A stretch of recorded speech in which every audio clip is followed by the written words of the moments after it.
Boa tarde. Alô. Boa tarde. Boa tarde a todas e a todos.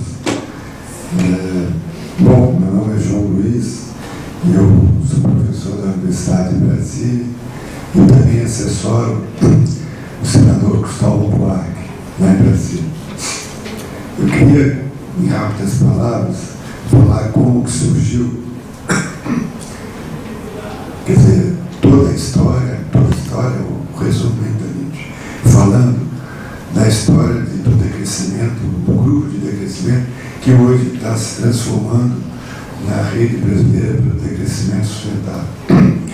Há mais ou menos 4 anos atrás, eu fui na Itália fazer uma palestra lá sobre educacionismo. Fui, agora está melhor, porque a voz e o microfone está ruim, né? Bom, então eu fui na Itália e lá eu me deparei com um livro do Maurício Palante, lá da Crescita Felice, o decrescimento feliz, né? E, bom, lendo aquele livro, em contato com as pessoas da Itália, da região de Firenze e Roma, eu falei, poxa, essa é a grande questão que nós temos que abraçar. O interessante é que o decrescimento, a proposta do decrescimento, ela chega de maneira muito fácil para aquelas pessoas que, sem saber, estão fazendo decrescimento muitas vezes.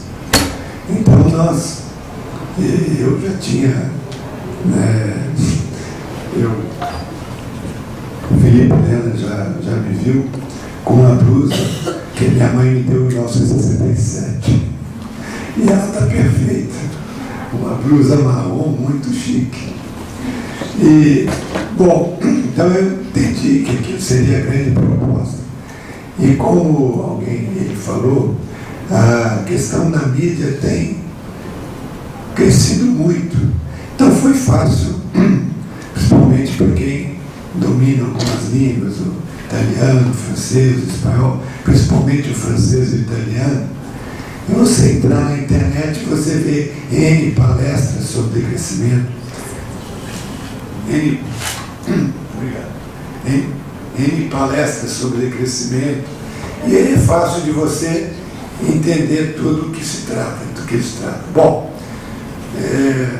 de volta a Brasília, claro, e estudando essas coisas, lendo alguns livros, né, sobre isso, eu comecei a dar algumas aulas no curso de desenvolvimento sustentável não, o curso não é desenvolvimento sustentável, o curso é um projeto de desenvolvimento para o Brasil, em que eu e o senador Cristóvão, dividimos essa matéria. E lá um dia, falando sobre decrescimento, né, o Alain virou e falou, poxa, eu falei que estava arrumando, talvez fazer um grupo e tal, para discutir. Falou, já tem um blog. Eu fiz um blog. Falei, poxa, vamos reunir algumas pessoas aqui em Brasília e para a gente discutir uma coisa sobre isso. Então reunimos pela primeira vez na nossa casa, eram umas 12, 13 pessoas lá em casa, né, e começamos a discutir sobre a questão do decrescimento. Bom, passado algum tempo, o Alain me falou, olha, tem uma pessoa em São Paulo que está tendo um grupo de discussão sobre o decrescimento e propõe nós ajuntarmos os grupos. Bom, e aí ajuntamos os grupos e formou-se o Yahoo Group, né, que hoje tem 163 pessoas. Né? Dessas 163, pelo menos umas 20 são militantes virtuais, né? Quer dizer, pelo menos discutem e tal. Bom, assim começou a questão do decrescimento. Mas, paralelamente a isso, eu também conversei com o senador Cristóvão sobre essa questão.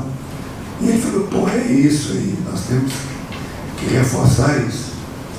E nos deu condição, dentro do Senado Federal, de fazer algumas audiências públicas sobre a questão do decrescimento. Eu trouxe um livro que tem até uma dessas audiências, está escrito no livro, né? Fora as outras audiências também. Então fizemos 2 audiências públicas especificamente sobre a questão do decrescimento.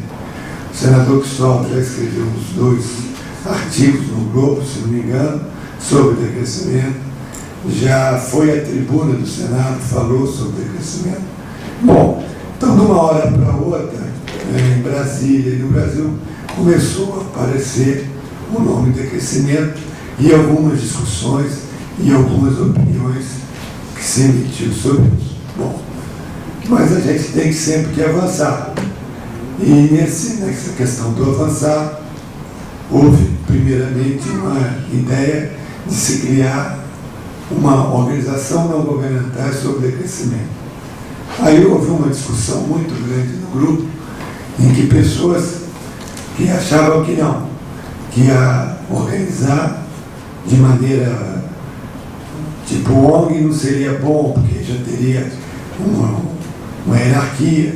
É claro que isso aí denota bem que as pessoas que estão trabalhando com decrescimento têm uma influência bastante forte de Bakunin e seus correligionários. E são um pouco anarquistas. E aí repudiaram a questão da ONG, da organização não governamental. Eu fiquei meio assim, e aí, que o impasse. A gente cria uma ONG, não cria e tal. Mas eu, primeiramente, achei que nós podíamos criar um movimento. Aí eu fui na Inglaterra, no Canadá, uns 30 dias atrás, na conferência, e conversei com as pessoas lá do Canadá que criaram o movimento de Quebec para o decrescimento convivial, eu acho.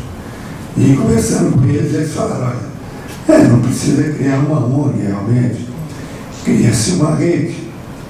E aí foi que nós propusemos a criação da rede. Aí houve outra discussão, tá?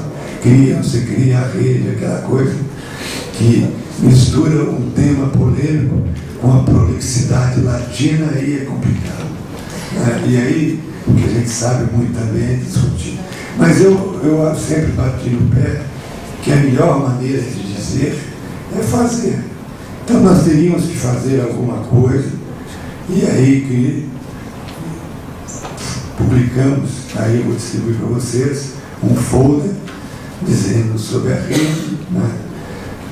E aí a Mildred também, para dar força, junto com o Felipe Helena e tal, fizemos também esse evento aqui. Então assim foi criado a Rede Brasileira pelo Decrescimento Sustentável. Qual é a intenção dessa rede? É que já falou, a mesma intenção do network, né? Que é aprofundar a discussão sobre isso. Agora, cada um tem uma opinião, né? As opiniões regionais, as opiniões pessoais. Eu aqui exprimo a minha opinião pessoal. É que nós temos, mais do que nunca, fazer uma discussão sobre o decrescimento na América Latina, especificamente na questão do Brasil. E sobre isso eu coloco a questão: quem tem que decrescer? Quem tem que decrescer, muitas vezes, eu fui uma vez convidado para um Conselho de Desenvolvimento Econômico e Social do Palácio Planalto. Eles de vez em quando me convidam.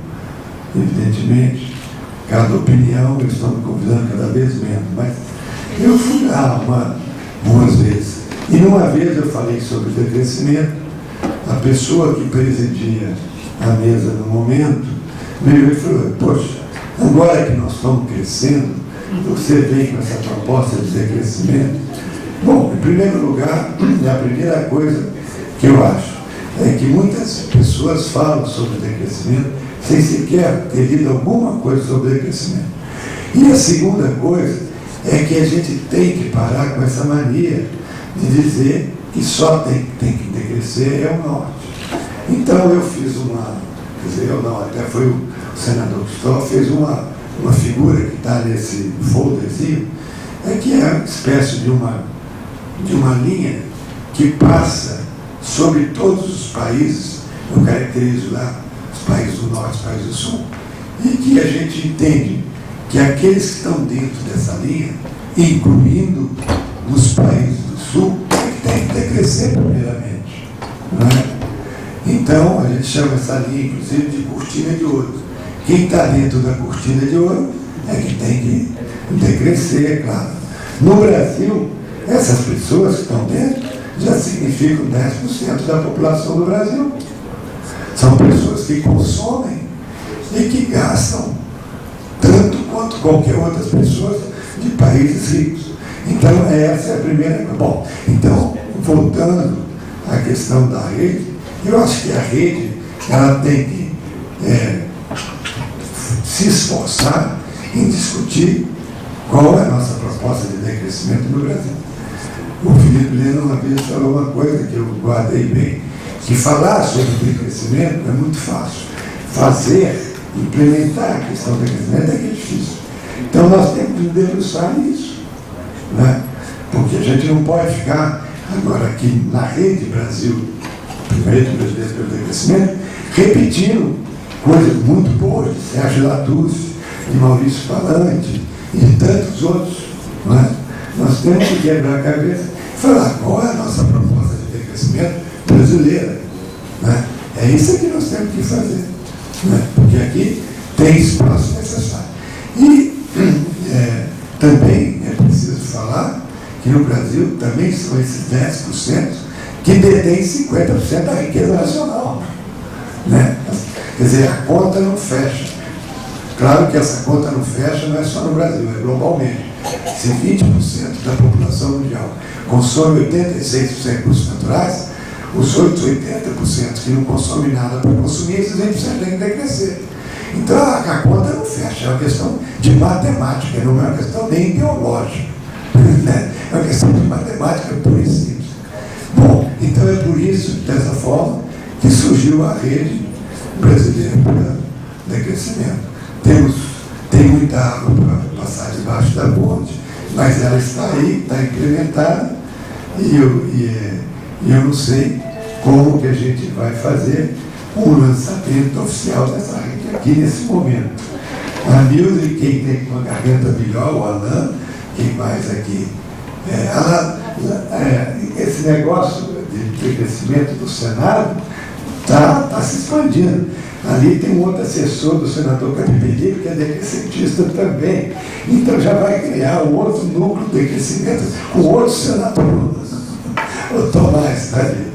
Bom, então era só isso que eu tinha que falar e estou à disposição das perguntas. Muito obrigado.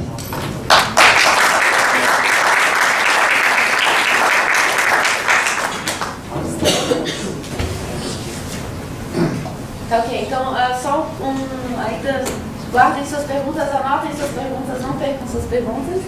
O Rafael vai fazer a apresentação de uns 15 minutos sobre o trabalho, então como que a gente vai chegar ao decrescimento. Agora a gente começa um pouco mais com as propostas.